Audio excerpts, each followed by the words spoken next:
I will now call to the podium a distinguished American, a man who is, in fact, someone who has the right stuff, which includes a doctorate in aeronautics and astronautics from MIT, selection to the NASA Apollo program, selection to a NASA Apollo program moon mission, selection to a NASA Apollo moon mission egress from the capsule on the moon, returning to our world to write several books, found the Institute of Nomadic Sciences, develop a number of scientific exploration initiatives.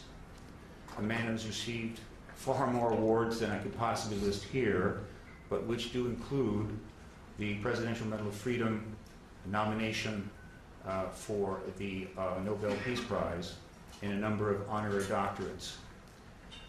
And he has some things to say to you this morning. I would like him to come forward now. Dr. Mitchell.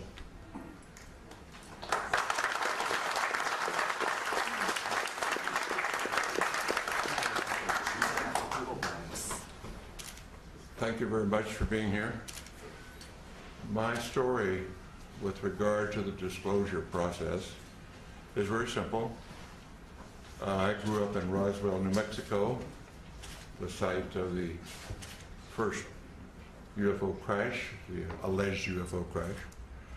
And my story is as a result of growing up there. I was a senior in high school, just going into my senior year in 1947, when on one day the Roswell Record announced that an alien craft had crashed, and the next day changed that story and said no, the Air Force said that was a weather balloon. And since I was on my way to college and more interested in those things, I didn't pay much attention to it at that point in time. However, my family was in the agribusiness. My grandfather was a cattle buyer and sold registered herds of bulls to the ranchers in the area, knew everybody in the area, and the Pecos Valley and beyond, sold cattle into Arizona, western Texas, and was affectionately known as Bull Mitchell in those parts. And so it was not unsurprising to me later on that the lore of the area, of our friends and the people in Roswell, including the sheriff's department, and a military friend of ours, a major, who was also turned out to be a friend of Jesse Marcel, who was the first Air Force officer on the site of the crash. And this Air Force officer was in administration. He was not really involved, but he eventually told me his story, and that's how I became involved.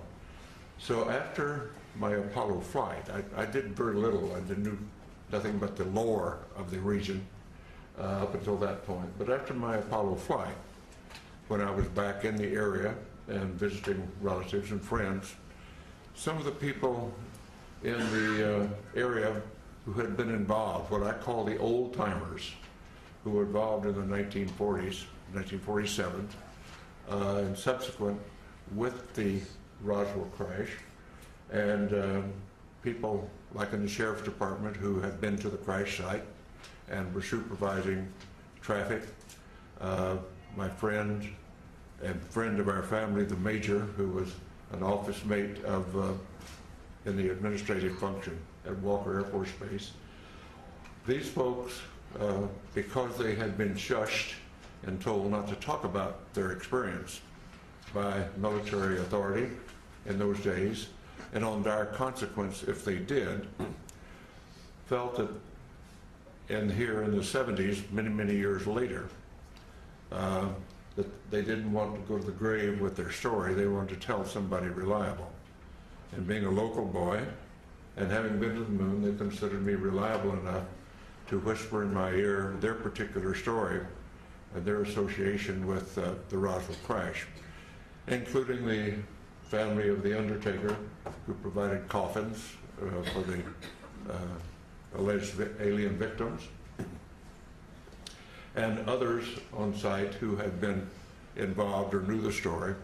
And of course, eventually I ran into Jesse Marcel Jr., the son of the Jesse Marcel, who was the first military officer on the site, and knew his story, and knew his story well, and we became friends in later years in this disclosure movement. And at some point, about 10 years ago, and I can't remember what date it was right now, when the disclosure movement was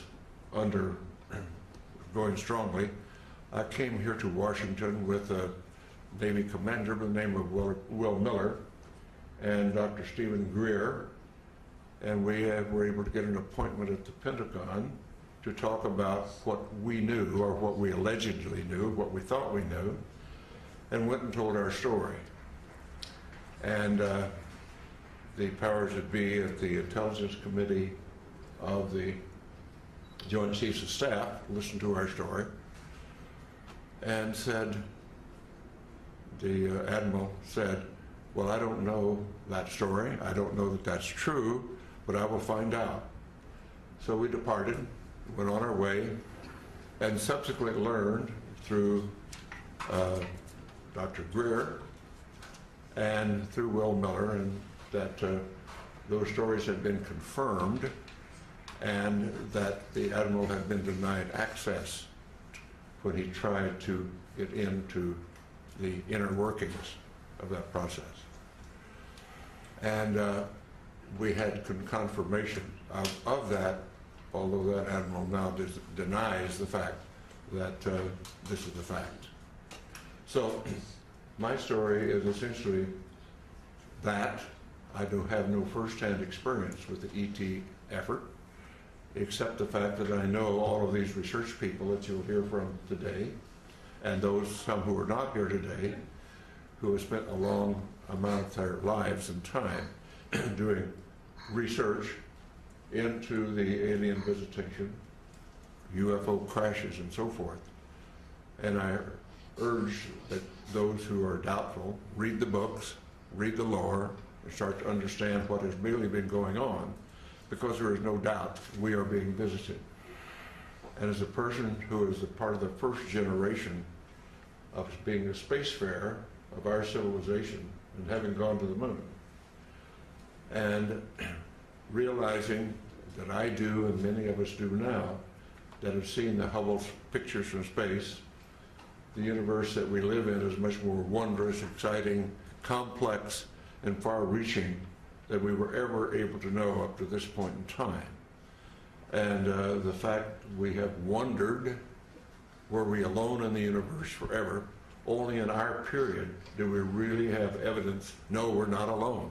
We are just one planet with intelligent life on it, and probably it is time, now that we are spacefarers on our planet, that we get active, because we're really universal beings. And in the long stretch of things, if we think about it in the longest possible range, we realize, and I realize this from my studies in astronomy and astrophysics, our sun will burn out in due course, and we have to be off this planet if our species is to survive. So anybody, any species, any planet that is on around the mainstream star like ours is, only has a finite amount of time on that star before it burns out.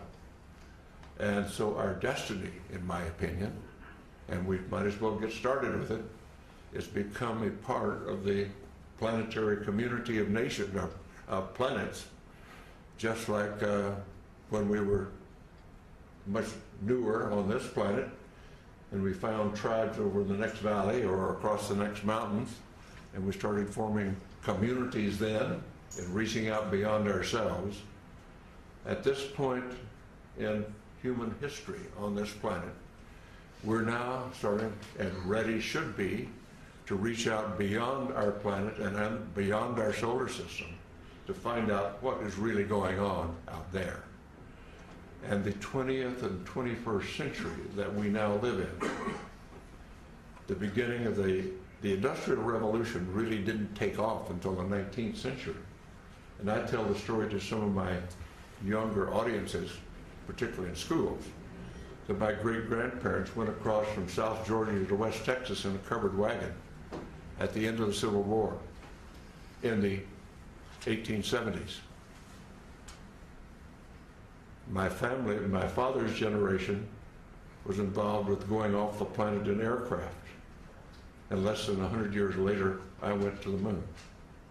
So some covered wagons to going to the moon in less than 100 years is a history of the development of our civilization in not our lifetime, but a couple of generations. And so it's time to start thinking in those terms. And particularly since now, in the 20th and 21st century, we suddenly find that due to our expertise and our genius in science and technology, we have exploded our population from under 2 billion at the beginning of the 20th century to over 6.5 billion at this point. And our consumption patterns are clearly indicating that we are utilizing our non-renewable resources at an unacceptable rate, a non-sustainable rate. So we've got a lot of thinking to do about what being an advanced civilization really means. But let's put all that aside for a moment, because we're here to talk about disclosure. And what I am suggesting is it is now time to put away this embargo of truth about the alien presence. And I call upon our government to open up like other governments have, and you will hear about that this morning. Like the Belgians have, the French have, the Brazilians have, the Argentines, the Mexicans have all released their files. It's about time now that we do the same thing and become a part of this planetary community that is now trying to take our proper role as spacefaring civilization. Thank you very much for your attention.